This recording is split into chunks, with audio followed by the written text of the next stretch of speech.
sa mga broken. Para sa mga broken family at hindi sa mga broken hearted. Mahirap. Mahirap maunawaan lalo na kapag hindi mo pa nararanasan. Lahat naman kasi siguro dito may kumpletong pamilya. Akin lang ata yung pumalya. Bawat araw, buwan at taon na lumilipas. Tila ang pag-asang makumpleto ulit tayo ay unti-unti na rin kumukupas. Ma, pa, akala ko ba walang iwanan sa hirap at ginhawa? Bakit ngayon ang pagmamahal niyo para sa isa't isa ay naglaho na rin na parang bula? Ang hirap bilang isang anak, makita mo ang mga magulang mo na may kanya-kanya ng landas. Parang pag-ibig na wagas, nagkaroon na ng wakas. Siguro ganun talaga, huwag na nating pinitin ang hindi para sa isa't isa. Marami na rin tanong ang nabuo sa isipan ko tulad ng gaano kaya kasaya kapag buo ang pamilya? Isang tanong na mananatiling tanong na lang dahil ako mismo ay hindi alam ang kasagutan.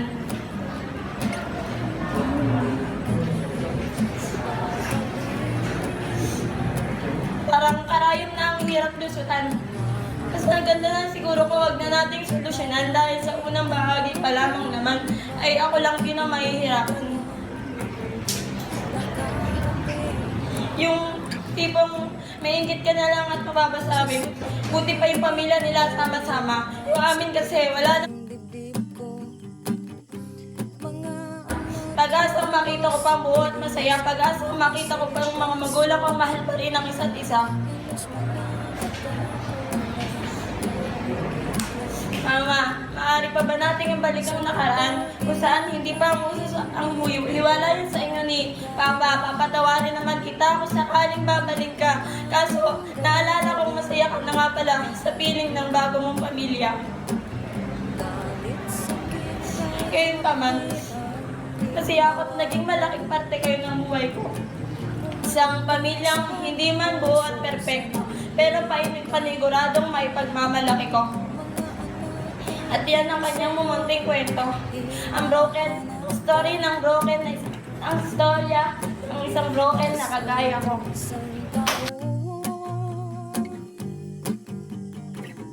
Hindi ka na nagbabalik. Mga anak natin, maraming tanong kung bakit hindi ka lang nakarating.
masabi.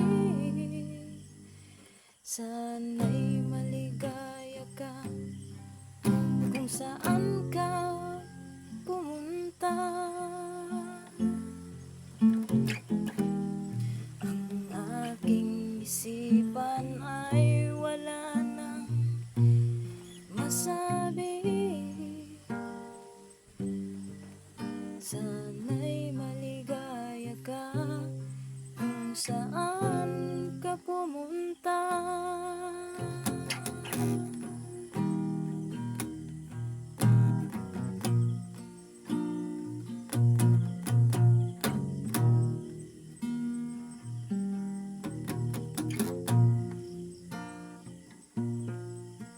Ang aking isipan ay wala nang masabi.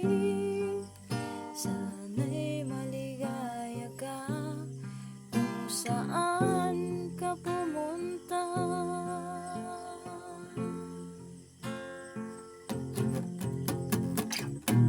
Nilipas ang isang taon,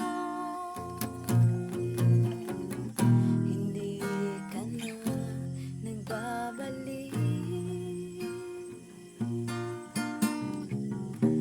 Mga anak natin, maraming tanong kung bakit hindi ka raw nagkarating.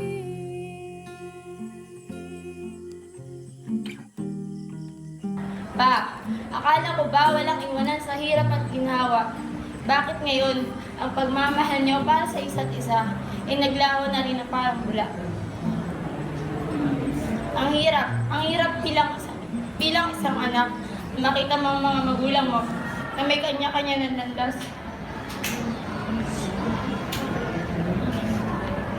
Parang pag-ibig na wagas, nagkaroon na ng makas.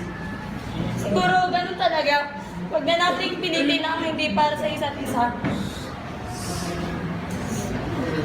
Marami na rin tanong ang nabuo sa isipan ko tulad ng gaano kaya kasaya kapag buo ang pamilya? Isang tanong na mananatiling tanong na lang dahil ako mismo ay hindi alam ang kasagutan.